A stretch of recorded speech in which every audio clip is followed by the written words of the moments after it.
Bonjour à tous, nous avons ici le cas de la société Mélusine. Il s'agit d'une société dont l'objet social est le froid industriel et commercial, de la climatisation et du chauffage, toute énergie. Alors, les deux dirigeants de la société, M. Pignon et Mme Lafaille, se posent des questions sur le niveau de la trésorerie de la société. Le responsable financier, M. Robertson, leur apporte plutôt une vision positive de la trésorerie puisqu'il constate qu'au bilan, le compte 512 est positif, donc il n'y a pas de souci à se faire. Nous allons toutefois vérifier ces dires en établissant le tableau de trésorerie de la Banque de France, le tableau simplifié, ainsi que les deux tableaux de l'OEC. Pour parvenir à analyser la trésorerie, nous établirons avant quelques petits travaux complémentaires. Alors, la toute première question, expliquer ce qu'est un tableau flux de trésorerie modèle Banque de France. Alors, j'ai préféré vous faire sur Excel un petit tableau où on va pouvoir comparer en fait les méthodes directes et la méthode indirecte. Donc, la méthode directe concerne uniquement la Banque de France, tableau flux de trésorerie de la Banque de France, et les modèles indirects concernent à la fois les tableaux de flux de trésorerie simplifiés, le modèle de l'OEC option 1 ou le modèle de l'OEC option 2. Alors, si je reviens à la Banque de France, la grosse particularité, et il faut surtout vous mettre ça en tête, c'est qu'on va partir du chiffre d'affaires. Et au chiffre d'affaires, on va ajouter toutes les opérations qui sont encaissables et retirer toutes les opérations, toutes les charges qui vont être décaissables. Donc, ça va être le chiffre d'affaires moins toutes les charges et en valeur brute. Si on s'intéresse aux méthodes indirectes, on va partir du résultat, donc deux résultats, soit de l'exercice, soit celui d'exploitation. Et à partir du résultat, donc c'est pour ça que c'est indirect, on va remonter pour essayer de retrouver le niveau de trésorerie. Donc ce n'est pas du tout la même logique. Ici, c'est une logique, on va dire, rationnelle, puisque l'on part du chiffre d'affaires moins les charges. Ici, on part du résultat et on va modifier ce résultat pour aboutir à la trésorerie. Donc ce qui est quand même beaucoup moins logique. Retenez également que le tableau de la Banque de France est en valeur brute, tout comme le modèle simplifié, alors que les deux modèles de l'OEC sont en valeur nette. Le tableau simplifié que vous avez ici ressemble un petit peu à celui de la Banque de France parce que c'est en valeur brute, mais autrement, il est plutôt associé à ces deux tableaux ici, tableau de l'OEC option 1, tableau de l'OEC option 2, tout simplement parce qu'il part du résultat. Donc ce tableau-là est à connaître par cœur. Et encore une fois, je vous répète bien que la méthode directe part du compte de résultat, part du chiffre d'affaires pour appliquer pour retirer en fait les différentes charges décaissables et aboutir à la trésorerie, alors que les méthodes indirectes partent du résultat, le corrigent pour aboutir à la trésorerie. Je vais vous joindre un corrigé également de cet exercice. Et dans le corrigé, vous verrez que je vous explique également ce qu'est une variation de trésorerie de l'exercice. Donc vous l'avez ici, donc, ça correspond à quoi? Simplement à la trésorerie de clôture, moins la trésorerie d'ouverture. Attention, ce qu'on met dans le mot trésorerie, dedans on peut rajouter par exemple des VMP. Ce sont par exemple des SICAV qui sont monétaires et qui sont facilement négociables. Il y a aussi parfois les concours bancaires à prendre en compte, ou alors les EENE. Donc on peut faire ce premier calcul pour trouver la variation de trésorerie de l'exercice, mais on peut aussi appliquer une deuxième méthode, celle des tableaux flux de trésorerie, un peu plus compliquée, qui nous demande d'analyser la trésorerie générée par l'activité. Alors attention, on parle d'activité ici et pas d'exploitation, ça veut dire que ça englobe des opérations plus larges que la simple exploitation de l'entreprise. On va retrouver aussi des opérations liées à l'investissement, les acquisitions ou les cessions d'immeubles par exemple. On va retrouver aussi des opérations liées au financement. Ça peut être par exemple recevoir des subventions, augmenter le capital, rembourser des emprunts. Donc on va additionner ces trois flux et on devrait retrouver le même résultat que si on avait fait le calcul beaucoup plus simple ici. D'accord? Donc pour obtenir forcément cette variation, il y a quatre grandes méthodes qu'on a déjà expliquées, hein, les méthodes directes et les méthodes indirectes. Donc la question suivante, on vous demandait quelle est la différence entre un tableau de flux de trésorerie et un tableau de financement. Alors le tableau de flux de trésorerie, comme son nom l'indique, ça étudie la trésorerie, alors que le tableau de financement s'intéresse plus aux variations du fonds de roulement.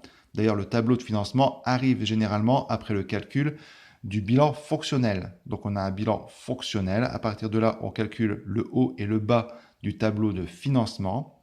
Donc dedans, forcément, on va retrouver des notions comme la CAF. N'oubliez pas que la CAF est un flux de fonds, c'est un flux potentiel de trésorerie. Vous voyez, donc ça fait partie du tableau de financement. Donc il englobe des choses potentielles, alors qu'un tableau de flux de trésorerie englobe des choses, on va dire, réelles.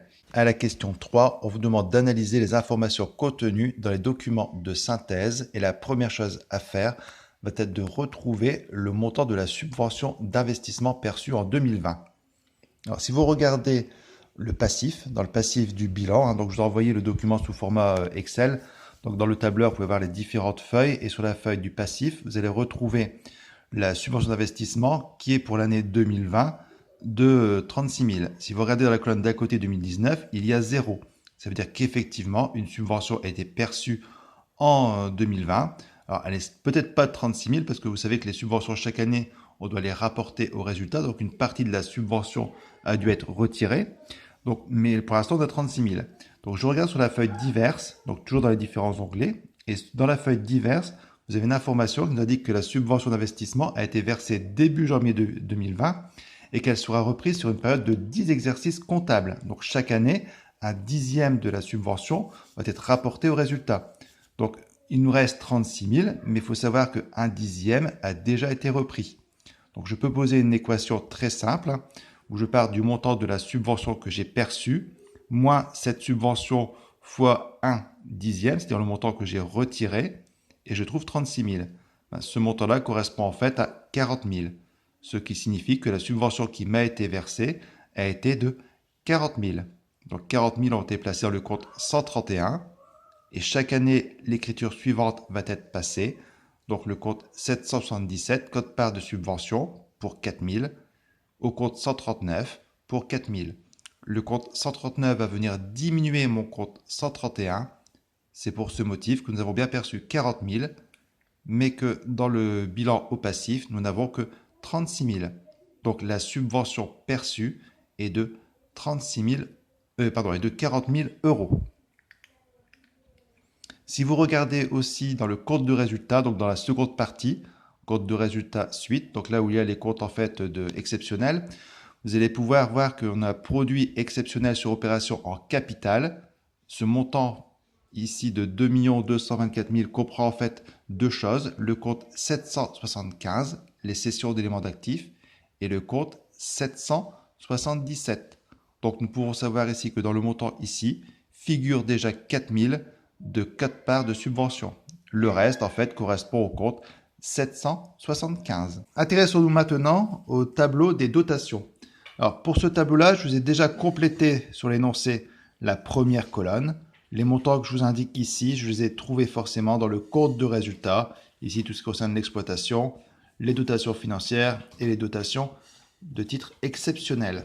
À vous de compléter ici sur chaque ligne. Alors, pour la première ligne, dotation aux amortissements des immobilisations. Donc, on va retrouver les amortissements que vous avez donc sur la feuille Excel amortissement. Vous regardez dans la colonne augmentation et vous aurez le montant des dotations.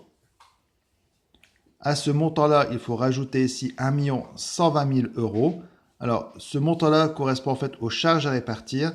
Si vous regardez à l'actif du bilan, on a des frais d'émission d'emprunt à étaler. Donc, en fait, il y a eu un transfert de charges l'année précédente. Donc, transfert de charges. Et chaque année, on reprend forcément ces charges avec des charges à répartir sur plusieurs exercices. On avait ici un montant au compte 481 de 1 320 000. Ce montant est passé à 200 000, ce qui veut dire que l'on a amorti pour 1 120 000. Donc, si j'additionne bien ces deux montants-là, je retrouve mes dotations aux amortissements des immobilisations. Vous avez ensuite des dotations aux amortissements, aux provisions des immobilisations pour 20 000. Donc là, vous trouvez ça sur la feuille dépréciation et provisions. Pareil, je continue, dotation aux provisions sur l'actif circulant. Donc généralement, ce sont les stocks et les créances clients. Donc vous allez sur la feuille dépréciation et provisions et vous allez retrouver effectivement des provisions pour les stocks et pour les créances clients. Ensuite, on a des provisions, des dotations aux provisions pour risques et charges de 450 000. Donc, je vous ai mis à quoi ça correspondait. Vous les retrouvez ici. On a des provisions que j'ai dans le tableau des provisions, que je trouve dans le tableau des provisions. Donc, on a des provisions pour litige, et des autres provisions pour risques et charges. On passe maintenant aux dotations financières, aux amortissements et provisions. Nous avons 10 000 qui concernent en fait les autres provisions pour dépréciation. Vous retrouvez 2 100 000 des provisions pour perte de change et 200 000. Alors les 200 000 qui sont ici correspondent en fait à des dotations aux amortissements des primes de remboursement de 200 000. Donc où j'ai eu ça, c'est pareil. Si vous regardez dans le bas de votre bilan à l'actif, vous retrouvez primes de remboursement des obligations. En 2019, il n'y en avait pas. Et ici, on a 1 800 000. Alors, ça veut dire qu'en fait, une partie a déjà été amortie. D'accord? Vu que ça va s'amortir sur la même durée que l'emprunt. Alors, je crois que l'emprunt va être remboursable sur 10 annuités. Vous avez ça dans le document divers, à mon avis. Voilà, ce qui veut dire que chaque année, on va passer une écriture comptable pour 200 000 € ici de dotation de prime. Cela signifie en fait que la prime de remboursement des obligations, à la base, n'était pas de 1 800 000, mais était de 2 millions. D'accord? Et cette année, nous avons repris cette dotation pour 200 000. Regardez bien, vous retrouvez tous ces renseignements sur la feuille diverses. Donc voilà, je mets mes 200 000 ici, j'aboutis bien à mes dotations financières, aux amortissements et provisions. Il nous reste les dotations exceptionnelles aux amortissements et provisions pour 540 000 €. Donc c'est 470 et 70 000 que vous retrouvez ici. Donc c'est des provisions pour entretien et grandes réparations et une provision pour hausse des prix.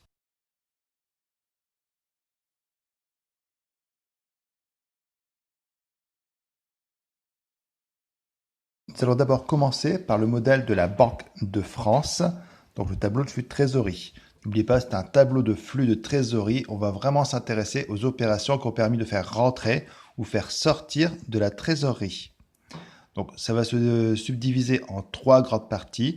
La toute première, c'est la trésorerie liée à l'activité. Donc un mot important, activité, ça veut dire qu'on va aller au-delà des simples opérations d'exploitation. Pour ça que vous allez retrouver ici les opérations liées au hors exploitation. Le tout formant ce qu'on appelle le flux interne de trésorerie, c'est-à-dire la trésorerie qui va vraiment être créée par l'entreprise elle-même, par son activité, et non pas seulement par son exploitation. Donc nous partirons forcément du chiffre d'affaires, puisque c'est une méthode directe, et les autres produits qui vont rapporter de l'argent mais liés à l'exploitation. Nous retirons ensuite la variation des créances clients et autres créances d'exploitation, tout simplement parce que certains clients n'ont peut-être pas payé, donc ils sont peut-être compris dans le chiffre d'affaires, mais comme ils n'ont pas payé, il faut les retirer pour aboutir aux encaissements sur produits d'exploitation. Nous ferons la même chose pour les décaissements liés aux charges d'exploitation, auxquels nous retirons la variation des fournisseurs si nous n'avons pas payé directement nos fournisseurs tout de suite. Nous aboutirons ainsi au flux de trésorerie d'exploitation. Il faudra ensuite rajouter ou retirer d'autres opérations qui ne sont pas de l'exploitation directement, mais qui sont liées en fait à l'activité de l'entreprise. Donc des opérations qui ont fait rentrer ou sortir de l'argent. Par exemple ici, les charges d'intérêt ou l'impôt. Ensuite, on s'intéressera à l'investissement avec les acquisitions et les cessions d'IMO. Alors attention ici, n'oubliez pas qu'il faut prendre en compte tout ce qui va être lié au crédit bail. Ensuite, on s'intéressera au financement avec les augmentations de capital, les emprunts, les variations des effets CD, des créances CD, donc des fameux ENE. Ici, il faut les prendre en compte, comme dans le tableau simplifié. Nous aboutirons finalement à une variation de la trésorerie. Donc, variation de la trésorerie, c'est-à-dire le petit a, la variation liée au flux interne de trésorerie, auquel nous retirerons la trésorerie liée à l'investissement et nous ajouterons la trésorerie liée au financement. Attention, il y a une petite subtilité ici dans la formule, c'est bien A moins I plus F. Alors pourquoi moins I? Parce que les opérations d'investissement fonctionnent à l'envers des autres tableaux de flux de trésorerie. Vous voyez par exemple quand nous allons acquérir des participations, le mot acquérir signifie une sortie de trésorerie, or ici le signe est plus. Si je prends les subventions d'investissement reçues, c'est bien de l'argent qui rentre. Or ici, ils nous mettent un signe moins. Donc ça fonctionne en fait à l'envers de d'habitude. Donc c'est pour ça qu'ici, le flux que nous allons trouver ici, ce sera un flux qui correspondra à des sorties de trésorerie. Donc si je veux savoir combien j'ai de trésorerie à la fin, il faudra bien faire la trésorerie que j'ai perçue grâce à mon activité, le flux interne de trésorerie, moins la trésorerie que j'ai fait sortir par rapport à l'investissement, et plus la trésorerie que j'ai pu faire rentrer grâce au financement. Vous trouverez ici un montant qui devra être exactement le même que si nous avions fait variation des disponibilités plus variation des valeurs mobilières de placement. N'oubliez pas qu'ici, on va mettre dedans les opérations qui sont du court terme, par exemple des SICAV monétaires que l'on peut facilement monnayer, donc on va considérer non pas comme des actifs à moyen ou court terme ou moyen terme, mais vraiment comme du très très très court terme, quelque chose qui est de la trésorerie quasiment. Nous allons maintenant compléter le tableau de flux de trésorerie de la Banque de France. Donc la première chose à faire, c'est de retrouver le chiffre d'affaires hors taxe. Donc chiffre d'affaires hors taxe dans le compte de résultat, il est de 67 millions. On ajoute ici les autres produits d'exploitation. Voilà, ce qui donne 67 millions 720 000. Surtout, ne prenez pas tout ce qui peut être entre deux, c'est-à-dire tout ce qui va être les productions stockées, productions immobilisées. À ce montant, je vais retirer donc la variation des clients et autres créances d'exploitation. En effet, nous avons vendu peut-être pour ce montant-là, mais il faut voir que certains clients n'ont peut-être pas tout de suite payé. Donc, il faut faire un tableau concernant la variation des créances clients. Donc, le tableau, il est ici. Attention, retenez bien en valeur brute. C'est un tableau de la Banque de France, c'est toujours en valeur brute. Donc, je reporte les avancées à compte, les créances clients que je compare en valeur brute. Alors, attention pour 2019, si vous regardez l'actif de votre bilan, vous l'avez en valeur nette. Donc, ici, je vous ai mis comment j'ai fait. Donc, j'ai pris le montant qui était à l'actif du bilan. Voilà, ici. Je suis allé sur la feuille des dotations, provisions et dépréciations. J'ai trouvé que sur les comptes clients, il y avait 700 000 à la base l'année passée en 2019. Donc, c'est dans la première colonne. J'ai ajouté pour avoir la valeur brute de 2019 et ainsi trouver 12 800 000. Ensuite, pour les autres créances d'exploitation, j'ai fait la même chose. Par contre, il n'y avait pas de provision dessus. Les écarts de conversion actifs, donc c'est les montants qui sont en bas du bilan. Donc à l'actif ou au passif, c'est les écarts de conversion passifs. Je regarde sur la feuille diverses à quoi ils correspondent. Et c'était bien marqué qu'ils correspondaient pour 2020 aux fournisseurs et pour 2019, ils correspondent en fait aux clients. Donc comme ça correspond aux clients, c'est du même côté que mes créances clients, donc je vais rajouter, c'est un plus. N'oubliez pas, c'est comme le bilan fonctionnel, ça fonctionne en croisée. Si vous changez de côté par rapport à votre bilan, il faut mettre un signe moins. Ici, les écarts de conversion actifs sont donc à l'actif. Ils concernent les clients qui sont aussi à l'actif. Comme c'est du même côté, je rajoute. Donc c'est un plus ici. Les écarts de conversion passifs que j'aurais dû rajouter puisqu'ils sont passifs et que je les aurais emmenés à l'actif pour les retrancher des clients, mais il n'y en avait pas. Plus les charges constatées d'avance que je viens rajouter. Donc c'est à l'actif du bilan, plus une information sur la feuille diverses. Et les fameux ENE qu'il faut venir rajouter ici. Donc des effets qu'on a sortis de notre comptabilité, mais que nous devons quand même comptabiliser lorsqu'on fait le tableau de flux de trésorerie de la Banque de France. Voilà, je fais le total. Nous trouvons une différence de 15 millions. Ça veut dire qu'en fait, entre les deux exercices, le montant de l'ensemble des créances comme ça a augmenté. Ce n'est pas bon signe, tout simplement, parce que ça veut dire que nos clients, on leur vend peut-être beaucoup de marchandises, mais ne payent pas tout de suite. Donc en trésorerie, cela ne fait pas rentrer de la trésorerie. Donc ici, je vais venir retirer, vous voyez, aux 67 millions, je retirerai les 15 millions, puisque c'est des ventes, mais un certain montant de vente, 15 millions, ne s'est pas transformé en trésorerie. Donc on a seulement eu 52 millions d'entrée de trésorerie grâce aux ventes. Je fais pareil au niveau des achats et autres charges d'exploitation. Donc vous avez ici les comptes qu'il faut prendre. Surtout n'oubliez pas, ne prenez pas les variations de stock. Ce ne sont pas des entrées de trésorerie. Donc à ces montants-là, ne pas oublier qu'il va falloir venir retirer le montant du crédit bail, d'accord, que vous avez, je crois, en annexe également. Voilà, donc les montants qu'il fallait prendre, je vous les ai mis ici. Vous les trouvez sur le compte de résultat, donc le montant des charges. Voilà, n'oubliez pas aussi les autres charges. À ces montants-là, j'ai retiré la redevance de crédit bail que vous avez sur la feuille diverses. Et j'ai retiré également ici les 270 000. Pourquoi? Parce que c'est en fait un transfert de charges. On doit retirer des charges. Nos charges vont diminuer tout simplement parce qu'il s'agit du chômage partiel lié au Covid-19 que l'État a pris en charge. Donc comme l'État prend en charge, ce n'est plus une charge, donc c'est une diminution de charge. Et comme moi je calcule un total de charge, à mon total de charge, je vais venir retirer les 270 000 euros qui sont ici. Et vous allez donc trouver un montant de 68 millions. À ce montant-là, forcément, c'est tout ce que nous avons dépensé, enfin, ce que nous devrions dépenser. Il faut aussi prendre en compte les fournisseurs que nous n'avons pas forcément payés immédiatement. Donc, on va aussi faire un tableau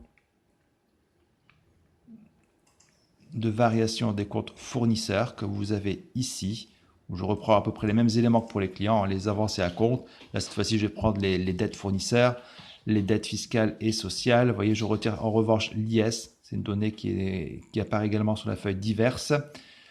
Voilà, je rajoute les autres dettes liées à l'exploitation, moins les écarts de conversion actifs, car elles se trouvent forcément à l'actif. Or, ils concernent des fournisseurs. Comme ils changent de côté, je mets un signe moins. Voilà, les produits constatés d'avance. Voilà. Cette fois-ci, on trouve que ça augmente de 3 478 000. Ici, ça augmente. Ça veut dire qu'on n'a pas fait sortir de trésorerie pour payer nos fournisseurs. C'est plutôt bon signe. Donc, si vous regardez le tableau de base ici, pour les fournisseurs, j'ai rajouté. Voilà. Finalement, on trouve un flux de trésorerie d'exploitation de moins 12 390 000, ce qui est très, très, très négatif. Vous voyez, c'est en partie dû à nos problèmes de clients qui ne règlent pas. On a ici 15 millions qui dorment, alors qu'au niveau des fournisseurs, on n'a que 3 millions qui dorment. D'accord? Vous voyez bien, ici en charge, on avait 68 millions de charges. Sur ces 68 millions de charges, il y a à peu près 3 millions qu'on ne paiera pas immédiatement. Donc en fait, en charge, on a 64 millions, alors que dans les produits, on aurait pu avoir en face 67 millions. Mais comme tous les clients n'ont pas payé immédiatement, on se retrouve seulement avec 52 millions. Donc on a un écart entre les deux de 12 millions, principalement dû, vous voyez, aux créances clients. Pour la suite du tableau et pour calculer le flux interne de trésorerie, le grand A, il faut trouver le flux lié aux opérations hors exploitation. Ça vous paraît à chaque fois l'opération la plus délicate, alors qu'en fait c'est assez facile. Il suffit d'aller dans le compte de résultats et de lister toutes les opérations qui peuvent nous rapporter de la trésorerie ou nous coûter de la trésorerie. Donc je vais exclure tout ce qui va concerner les dotations ou les reprises sur amortissement et provisions. Tout ce que vous allez vous servir ailleurs, par exemple le compte 775 ou le compte 777, les codes parts et les cessions, c'est pareil, je les retire. Je vais retenir simplement tout ce qui peut me rapporter de la trésorerie ou m'en coûter et qui n'apparaît pas ailleurs dans le tableau de flux de trésorerie. Donc je vous ai ici listé les principaux éléments. Donc là j'ai pris le compte de résultat. Tous ces éléments-là nous rapportent de la trésorerie. J'ai volontairement omis en fait les 6 millions 2 que nous retrouvons ici dans les intérêts juste en dessous. Donc ça, je ne les ai pas pris en compte. On les retrouve ici, mais je ne les prends pas. Parce qu'en fait, c'est bien une sortie de trésorerie, les intérêts qui ont été versés, mais une sortie de trésorerie qui apparaît dans une autre ligne du tableau de flux de trésorerie. Donc je ne vais pas l'indiquer deux fois. Donc dans ce calcul, je ne les prends pas. Donc pour trouver les 790 000 ici, j'ai fait l'addition des différents montants ici. Voilà, donc ce qui est en charge forcément en moins et les produits en plus. Donc c'est bien tout ce qui reste dans le compte de résultat qui n'apparaît pas ailleurs dans le tableau de flux de trésorerie et qui nous coûte ou nous rapporte de la trésorerie.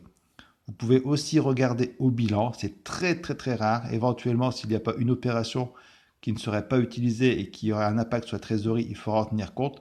Mais sincèrement, pour vous, le plus simple, c'est de ne pas vous embêter avec le bilan, c'est de prendre uniquement le compte de résultat et de lister toutes les opérations qui n'apparaissent pas ailleurs et qui nous rapportent de la trésorerie ou nous coûtent de la trésorerie.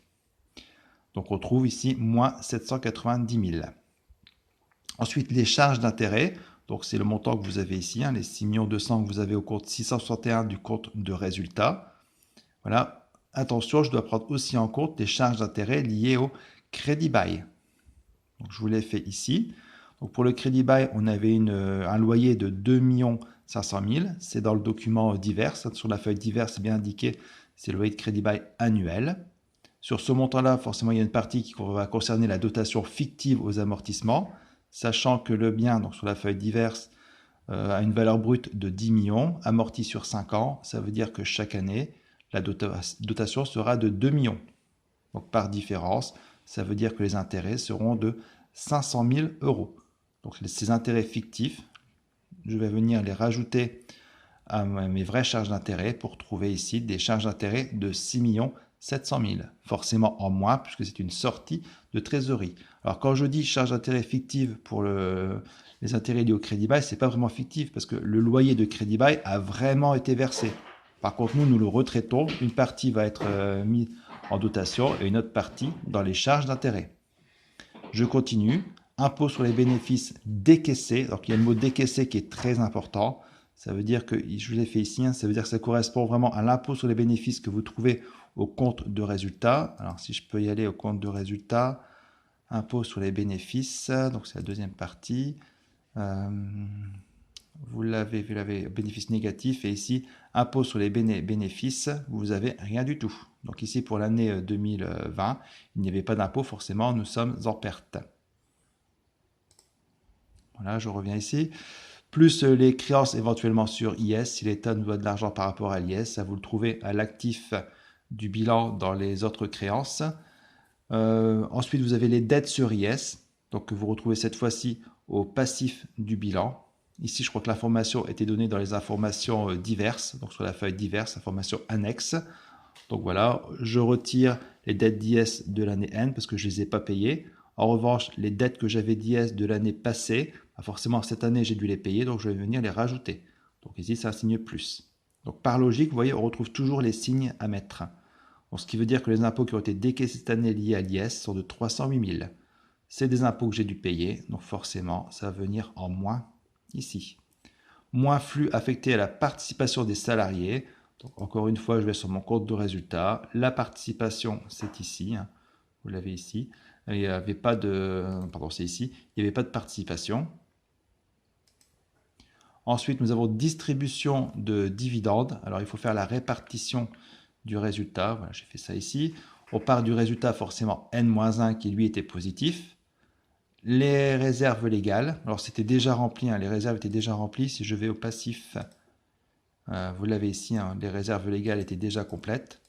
Le capital, il en avait déjà pour 22 millions. Tout n'avait pas été appelé. Seulement, c'est marqué ici, seulement 19 millions avaient été appelés.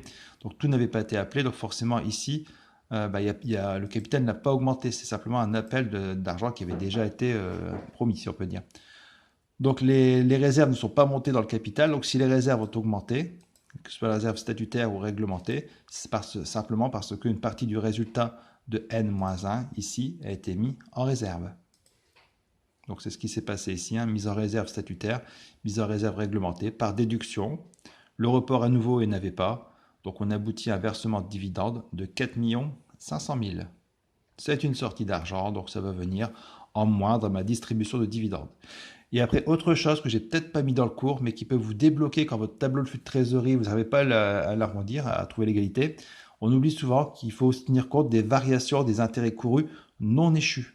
Alors pourquoi? Tout simplement parce que quand vous êtes au 31-12, vous allez passer une écriture pour constater en fait des intérêts courus que vous avez ici, par exemple, et le lendemain, vous allez forcément, le 1er janvier, la passer à l'envers. Donc, ce qui veut dire que votre compte 661, si je l'arrête au 31-12, il est un peu faussé. Parce que dedans, il comprend des comptes 661 qui n'ont pas été payés. On les constate, mais ils seront payés l'année d'après. Donc, ce n'est pas une sortie de trésorerie. Ce qui signifie que dans mes 6 200 000 ici de charges d'intérêt, il y a une petite partie qui concerne en fait des intérêts courus, donc non encore versés, non encore payés. Donc ce n'est pas une sortie de trésorerie. Donc il ne devrait pas figurer ici dans les 6 200 000. Donc il faudrait connaître ces intérêts courus pour les retirer. Alors dans l'énoncé, on vous l'indiquait. Si vous regardiez, voilà, je l'ai mis ici, dans le passif, le montant des intérêts courus, on l'avait pour les 2 années. Il suffisait de faire la différence. On trouve une différence de 723 000. Donc en fait, les intérêts courus ont augmenté, mais je ne les ai pas versés. N'oubliez pas, 661 mais fictif, comme je ne les ai pas versés, ici il va falloir que je vienne les rajouter. Simplement pour bien faire comprendre que oui, je dois 6 700 000 d'intérêts, de charges d'intérêt, mais sur ce montant-là, il y a 723 000 qui sont des intérêts courus, et donc qui ne seront pas versés immédiatement, mais pour l'année suivante. Ce qui nous fait un flux de trésorerie interne de moins 23 millions, pratiquement moins 24 millions. C'est énorme. L'entreprise, franchement, se porte très mal au niveau de son activité. Petit détail, parfois la variation des intérêts courus non échus, donc les 723 000 que vous avez ici, est directement intégrée ici au flux lié aux opérations hors exploitation. Dans le cours, c'est comme ça que je vous l'ai expliqué, hein. Voilà, donc en fait, c'est justement dans le bilan tout ce qui reste qui ne sera pas utilisé en fait. Donc ici, on a bien les intérêts courus qui n'apparaissent pas ailleurs, donc j'aurais pu les rajouter directement ici dans les flux liés aux opérations hors exploitation. Vous avez certains documents de la Banque de France, certains tableaux de flux de la Banque de France, pas toujours un modèle standard, où justement cette ligne-là n'apparaît pas parce que c'est directement intégré dans les flux liés aux opérations hors exploitation. Ça ne change pas grand-chose, on aboutit au même résultat à la fin. Je vais maintenant m'intéresser à la partie investissement. Donc la première ligne, investissement d'exploitation hors production immobilisée. On retire la production immobilisée, c'est un peu logique. On veut savoir vraiment la trésorerie que nous avons sortie pour acquérir des immobilisations. Or ici, si on l'a immobilisé, c'est une production pour nous-mêmes. Donc logiquement, on n'a pas payé, on s'est produit pour nous-mêmes. Donc les investissements, vous avez ici les 3 770 000. Alors ça correspond à quoi? Ça correspond à des acquisitions d'immobilisation. Alors j'ai eu ça où? Dans le tableau des IMO. Donc je vais dans mon tableau Excel, tableau des IMO. Vous avez ici 3 770 000. Donc on est ici sur la colonne augmentation par virement de poste à poste. Donc les IMO ont bien augmenté de 3 770 000. Alors attention, ne prenez pas ici cette partie-là. Cette partie-là correspond en fait aux participations à tout ce qui est IMO financière parce qu'on a une ligne à part. Ici, j'ai simplement additionné les 3 520 000 et les 250 000 que nous avons ici. Dans les 250 000, j'ai tout de même vérifié que ce n'étaient pas des frais d'établissement ou des frais de développement parce qu'on nous demande de ne pas les prendre en compte. Donc je reviens ici à mon tableau. Donc j'ai bien mes acquisitions d'IMO corporels et incorporels en ne prenant pas les frais d'établissement et les frais de développement.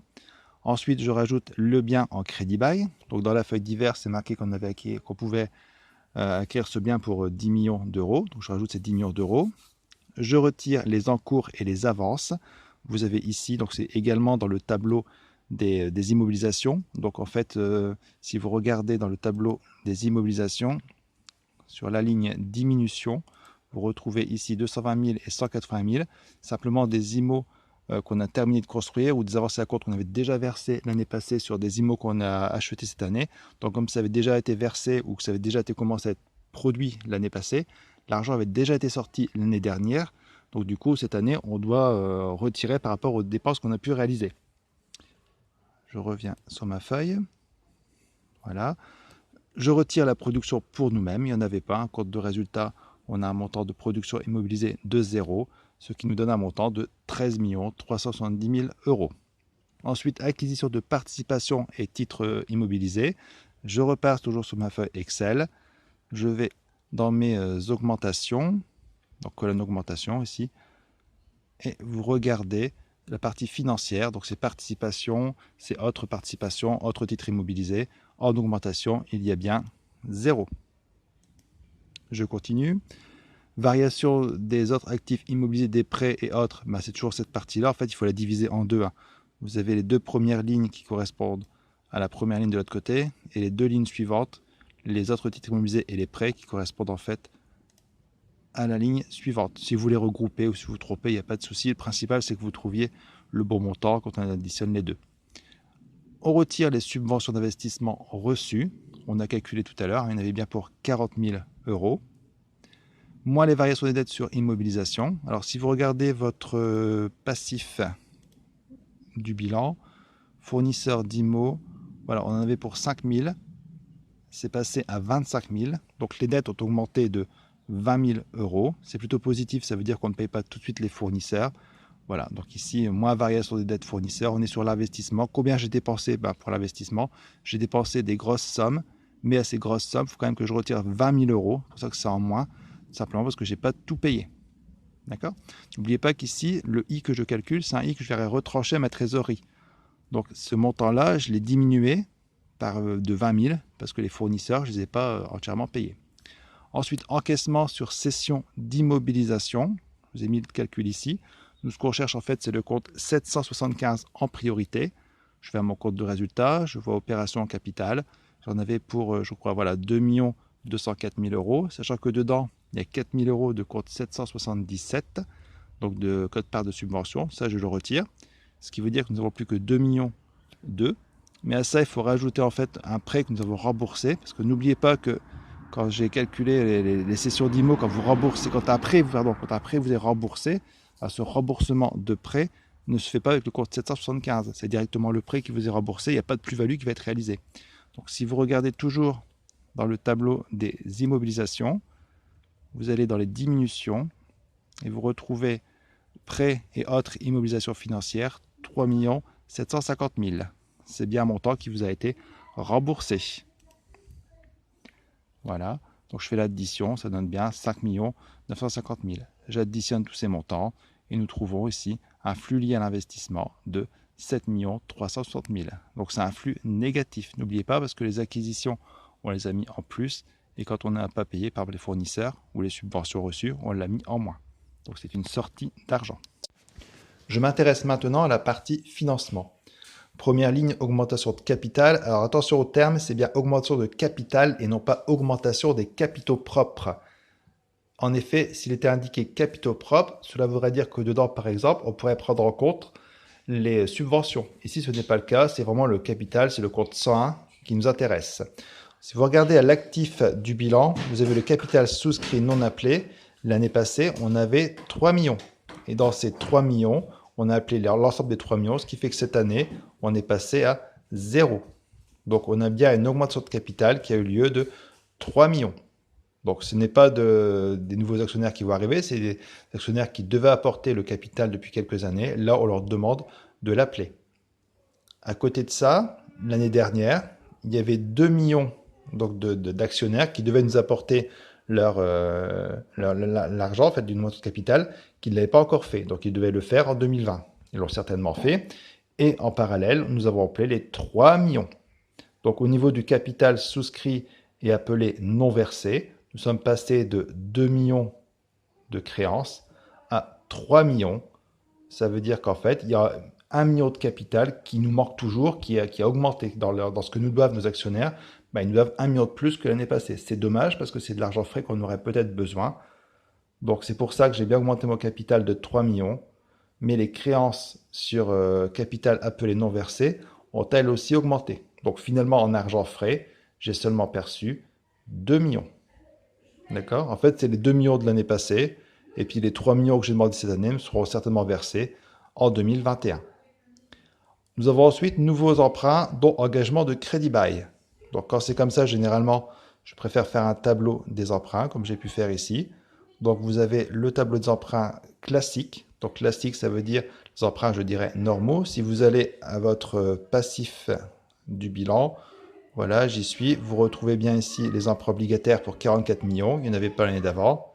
Vous retrouvez ici 31 millions d'emprunts en 2019, emprunts classiques. Et on est passé à 9 millions. Donc sans doute, il y a eu un gros remboursement. Si vous allez sur la feuille diverses, il n'y a pas d'indication, ce qui signifie qu'en fait, il n'y a pas eu de nouveaux emprunts, on va dire classiques. Donc ces emprunts classiques, on avait 31 millions en 2019. Nous sommes passés à 9 millions. Les intérêts courus que nous retrouvons en bas de la feuille du passif, intérêts courus ici, et les concours bancaires juste au-dessus. Donc je retire mes intérêts courus et mes concours bancaires des deux côtés, ce qui veut dire qu'en 2019, nous aboutissons à 29 millions et 2020, 5 millions. Sachant qu'il y a eu 0 souscription, vu qu'on n'a pas d'information, ça veut dire qu'on a remboursé, pour reformer l'égalité, 24 406 000. À cela, j'ajoute mes emprunts liés au crédit bail. Donc emprunt au crédit bail, on considère que c'est l'amortissement du bien en crédit bail, on considère que c'est un remboursement d'emprunt. Donc l'IMO a une valeur de 10 millions, c'est marqué dans la feuille diverses, amorti sur 5 ans, ça veut dire que chaque année on amortit de 2 millions, ou parallèlement, ça veut dire que si on avait acquis l'IMO avec un emprunt, on rembourserait 2 millions. Donc on aurait un remboursement d'emprunt lié au bien en crédit bail de 2 millions. Ce qui nous fait un total de remboursement de 26 406 000 euros. À côté de ça, j'ai mes emprunts obligataires. Donc là, c'est toujours un petit peu plus compliqué à gérer les emprunts obligataires. Alors, si vous regardez au bilan, au passif, voilà, en 2019, il y avait 0. En 2020, on a 44 millions. Voilà, donc ça, c'est le montant que nous devons rembourser. Moi, ce qui m'intéresserait de savoir, c'est le montant que nous avons réellement perçu. Et dans l'actif, vous voyez qu'il y a une prime de remboursement qui a été octroyée, donc de 1 800 000, mais ce n'est pas 1 800 000, on l'a déjà vu tout à l'heure. En fait, c'est 1 800 000 qui a déjà été amorti une fois. Donc en fait, c'est 2 millions. On a 2 millions de primes de remboursement. D'accord?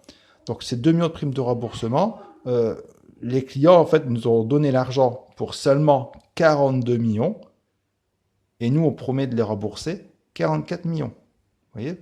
Donc le prix d'émission de l'emprunt obligataire, il faut revoir le cours sur l'emprunt obligataire, est de 42 millions, plus la prime de remboursement de 2 millions, on aboutit à 44 millions. Donc en valeur réelle d'emprunt obligataire qui est rentrée, c'est pas 44, attention au piège, on retire la prime d'émission, mais c'est seulement 42. Donc en entrée d'argent, combien on a eu? On a eu 42 millions, plus l'entrée de l'équivalent d'emprunt par rapport au crédit bail, donc on a 52 millions. Et en remboursement, on retrouve bien 26 406 000.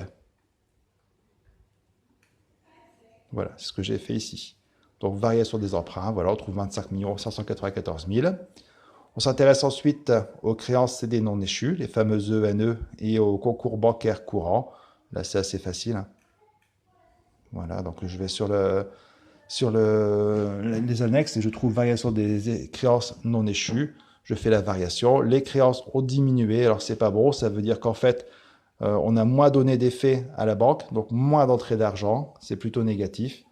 Et pour les concours bancaires courants, ben, les concours bancaires courants ont eux augmenté. Donc ça veut dire que d'une part, c'est peut-être négatif quand on pense qu'on a eu des découvertes, mais d'un autre côté, c'est positif. Ça veut dire que les banques nous ont suivis, c'est les banques qui nous ont financés.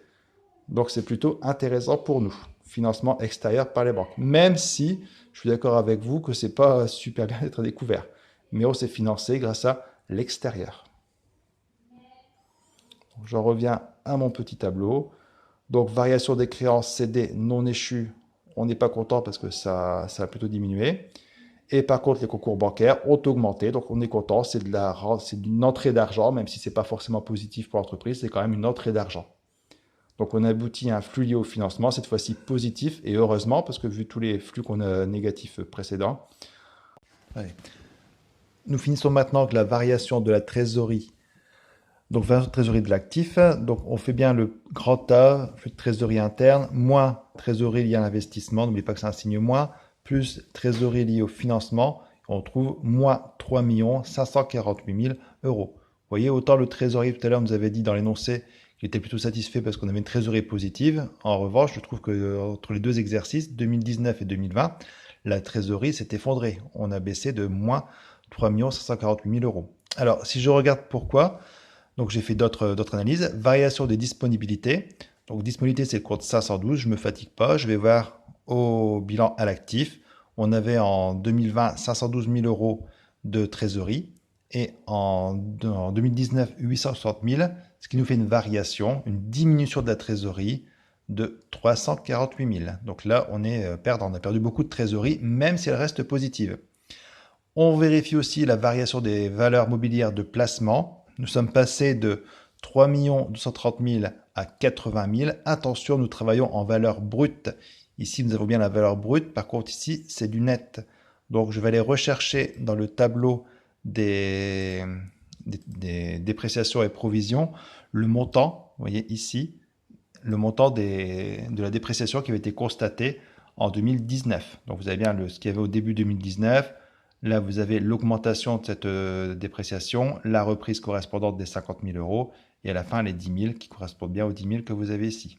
Donc, pour revenir ici au calcul, j'avais bien en VMP net ce montant-là, auquel je rajoute 50 000. Voilà, et quand je fais la différence entre le montant brut, donc ça plus ça, et les 80 000, on a un écart ici de 3 200 000. Alors, qu'est-ce qui s'est passé? C'est qu'en fait, la société, pour pouvoir obtenir de la trésorerie, s'est sacrifiée, a vendu énormément de valeurs mobilières de placement. Elle en avait énormément, vous voyez, et elle les a vendues afin de récupérer de la trésorerie. Donc oui, le directeur financier, quand il nous dit qu'il n'y a pas de problème de trésorerie, c'est vrai, on est toujours dans le positif, ok, il n'y a pas de souci. Mais d'un autre côté, pourquoi? Parce qu'on a vendu pratiquement toutes nos VMP. on ne pourra pas le faire l'année prochaine. On a quasiment plus de VMP. Il nous en reste 80 000. D'accord? Alors vérifiez bien quand vous faites vos calculs, hein, que ça fonctionne très bien, que vous avez bien ici la différence entre ces deux montants-là, vous donne bien ce résultat-là, qui est également égal à ce calcul ici. Les deux doivent fonctionner. Si vous avez bon des deux côtés, cela veut dire que votre tableau de flux de trésorerie est juste. Un petit conseil, hein, vous voyez que pour obtenir tous ces résultats ici bons, c'est compliqué tous les calculs qu'on a fait avant. Donc on n'est pas certain d'avoir bon ici. Alors que si vous faites simplement la variation entre les deux ici, vous trouvez le montant. Donc ayez plutôt confiance dans ce calcul, voilà, que dans le gros calcul qui est ici. De toute façon, vous devez trouver exactement la même chose.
Nous allons maintenant appliquer une autre méthode, celle du tableau de flux de trésorerie simplifié. Alors, c'est un modèle indirect puisqu'il part du résultat de l'exercice, nous amène à calculer la CAF, mais vous savez bien que la CAF est un flux potentiel de trésorerie, donc nous allons corriger cette CAF en calculant la variation du BFR liée à l'activité. Quand il y a le mot activité, cela veut dire qu'on va prendre en charge pratiquement toutes les opérations d'exploitation et hors exploitation. Donc, en corrigeant cette CAF par la variation du BFR, nous trouverons le flux net de trésorerie lié à l'activité. Ensuite, nous intéresserons, comme pour le tableau de la Banque de France, aux variations liées au financement, que ce soit l'IMO, que ce soit les cessions d'IMO, la variation du BFR liée au financement, encore une fois les dettes fournisseurs d'immobilisation. Et nous finirons avec les flux liés aux opérations de financement à travers la variation des capitaux propres, des remboursements d'emprunts, des dividendes versés, des augmentations de dettes financières. Alors attention ici au terme capitaux propres, ce n'est pas capital. Ça veut dire que dans les capitaux propres, il y a à la fois le capital, mais il peut aussi également y avoir les subventions. Attention, ce petit détail, ça peut vous coûter cher. Vous n'arrivez pas à équilibrer parce que vous avez lu capitaux, donc capital. Or, dedans, c'est un ensemble d'éléments, le capital et les subventions, par exemple. Un petit conseil, je ne vais peut-être pas le faire ici pour le corriger, mais essayez de toujours commencer par la fin, de commencer par la trésorerie d'ouverture et la trésorerie de clôture pour calculer la variation de trésorerie. C'est beaucoup plus simple que de calculer l'ensemble du tableau où vous risquez de faire davantage d'erreurs. N'oubliez pas qu'ici, sur cette version simplifiée, on doit également retraiter le crédit bail, mais on doit également retraiter les ENE. C'est la différence avec la méthode de l'OEC. Nous devons nous intéresser à la CAF. Et pour calculer la CAF, il y a deux méthodes. Et vous savez que dans les deux méthodes, il faut dissocier les reprises sur provision et transfert de charges. Donc d'un côté, on aura les reprises sur provision dans une formule, et dans l'autre formule, on prendra plutôt les transferts de charges. Donc ici, je voudrais un petit peu dissocier les transferts de charges. Donc si je regarde les reprises sur provision et amortissement dans les produits d'exploitation, si je vais sur ma feuille Excel, vous avez, je suis directement dessus. Donc je suis sur la page compte de résultats, reprise sur amortissement, provision et transfert de charges. Vous avez ici un montant en 2020 de 1 770 000. Mais qu'est-ce qu'il y a dedans? Est-ce que c'est uniquement des amortissements? Est-ce que c'est uniquement des reprises sur provision, des transferts de charges? Je ne sais pas. Donc je fais mon petit tableau pour rechercher justement la provenance de chaque élément. Je vois que j'ai des reprises sur provision de 450 000 qui correspondent à deux choses. Des provisions pour litige, donc des reprises, et des reprises pour 320 000 d'autres provisions. J'ai trouvé ces renseignements-là dans la feuille dépréciation et provision, donc le tableau qui m'indique les différents éléments. Je peux essayer d'y aller pour vous montrer. Dépréciation, voilà, j'y suis. Donc sur cette feuille-là, vous allez retrouver les différents éléments dans la colonne forcément qui s'appelle diminution. D'accord? Donc on retrouvera tous ces éléments ici. 320 000 est ici. Voilà, donc ensuite, j'ai des reprises classiques pour les stocks, dépréciation des stocks de 1 050 000. Et il me manque, pour trouver le montant, 270 000. Ben, ces 270 000 là correspondent en fait au transfert de charges qu'on avait tout à l'heure étudié, notamment concernant le chômage partiel. Donc, c'est des transferts de charges qui n'entreront forcément pas dans le calcul de notre CAF avec la méthode où on utilise les amortissements. Ensuite, pour les produits financiers, c'est beaucoup plus simple pour retrouver le montant. Voilà, j'ai directement trouvé. Ça correspond à des provisions pour perte de change et des autres provisions pour dépréciation. Et les produits exceptionnels de 140 000, donc ça c'est aussi des reprises. Ça correspond aux provisions pour hausse des prix. Tout ça, vous l'avez sur la page dépréciation et provisions. Voilà, ce qui permet ensuite de nous intéresser à notre tableau de flux de trésorerie. Nous commençons par le résultat de l'exercice. Ici, on a moins 9 600 000 que vous avez forcément dans le compte de résultat sur la partie finale. D'accord? Si je vais dans les comptes de résultat, vous allez dans compte de résultat suite et vous retrouvez bien le montant ici. Alors, dans l'exercice ensuite, on demande de trouver les dotations aux amortissements et provisions nettes de reprise. Ce mot-là est très important, ça veut dire qu'il faut retrouver uniquement les reprises. C'est pour ça que nous demandons de faire un tableau qui différencie les reprises, vous voyez, des transferts de charges. Donc, toutes les reprises, ce sont ces montants-là à prendre en considération, mais pas ce montant-là. Donc, qu'est-ce qu'il va y avoir dans les 12 10 000? Il va y avoir quoi? Le tableau qu'on a déjà fait tout à l'heure qui expliquait toutes nos dotations. Donc, en fait, c'est le compte de résultat. Vous prenez toutes les dotations que vous allez rencontrer, que ce soit d'exploitation, que ce soit financière, que ce soit exceptionnelle, et vous trouvez 14 400 000. Si je vais dans mon compte de résultat, on les retrouve. Vous allez avoir les dotations qu'on retrouve ici. Voilà. Ensuite, vous allez avoir les dotations ici.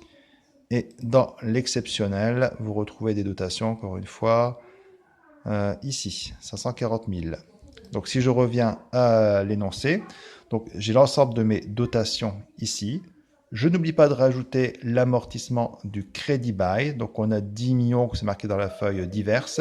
Divisé par 5 années, ça veut dire 2 millions par an.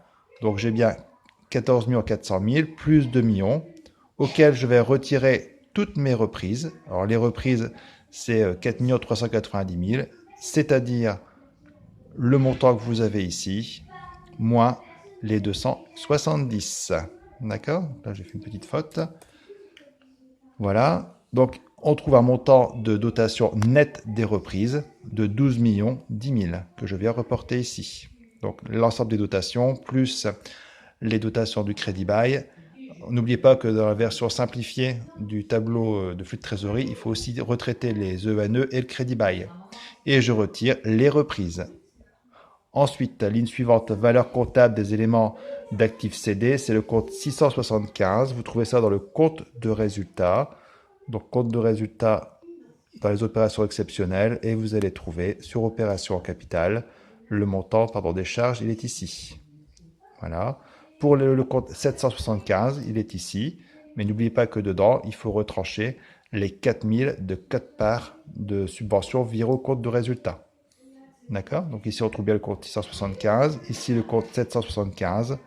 Voilà, que je vais retraiter. Je vais retirer le compte 777. Alors, ça ne sert pas à grand-chose parce que ce compte 777, il faut le rajouter juste en dessous. Donc les 4000, je les mets en dessous. J'aurais pu les mettre dans une seule écriture. Ça nous fait un total de CAF de 2 020 000. Nous allons maintenant calculer le flux de trésorerie lié à l'activité. Donc, c'est sa variation que nous allons chercher. Vous avez les différentes formules dans le chapitre 8. Donc, moi, j'ai fait un tableau sous Excel. Donc, le tableau sous Excel, il est ici, où je vais comparer 2020 avec 2019. Donc, toujours en valeur brute. N'oubliez pas que la Banque de France et le tableau flux trésorerie simplifié sont en valeur brute. Donc, les matières premières, les encours de production, les produits finis. Pour 2020, il n'y a pas de problème. Pour 2019, n'oubliez pas de rajouter ici les dépréciations que vous trouvez forcément sur la feuille dépréciation et provision. Donc, vous trouverez ça, si je vais dessus, pour les stocks, vous les avez ici. Voilà. On les a ici. Donc, c'est la première colonne, c'est ce qu'on avait au départ, donc en 2019. Donc, ici, pour les stocks, on avait 1 50 000. Donc, si je reviens sur mon tableau, Voilà. Donc ici, j'ai les matières premières, les encours, je rajoute les clients, les autres créances, les charges constatées d'avance, les ECA, les ECP, les ENE, puisqu'on est en version simplifiée, il faut aussi faire ce genre de retraitement. Je fais un total des deux côtés, ce qui fait une variation des montants d'actifs de 25 millions. Je fais les mêmes calculs au passif, donc les avances et acomptes, les dettes fournisseurs, les autres dettes et les produits constatés d'avance que j'ai additionnés ici. Les dettes fiscales et sociales, on ne les sépare pas puisque ici, on traite de l'activité et non pas de l'exploitation, donc on peut tout rajouter. Les ECA, les ECP, les intérêts courus non échus. Voilà, ça nous fait une variation du passif de 3 893 000. Je fais ma différence et on trouve en fait que l'actif a augmenté de 25 millions, ce qui n'est pas bon. Donc comme ce n'est pas bon, dans mon tableau de flux de trésorerie, il faudra que je vienne le retirer à ma CAF. Donc voilà, vous l'avez ici, hein, tableau de flux de trésorerie. Voilà, donc j'ai retiré ici 21 millions.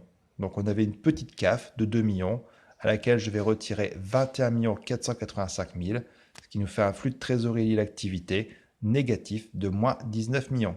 Ça nous donne à peu près les mêmes résultats que le flux de trésorerie de la Banque de France. On est toujours aussi mal au niveau de l'activité. Alors dans une prochaine vidéo, vous aurez la suite de cet exercice, mais également les deux autres méthodes, celle de l'OEC option 1 et de l'OEC option 2.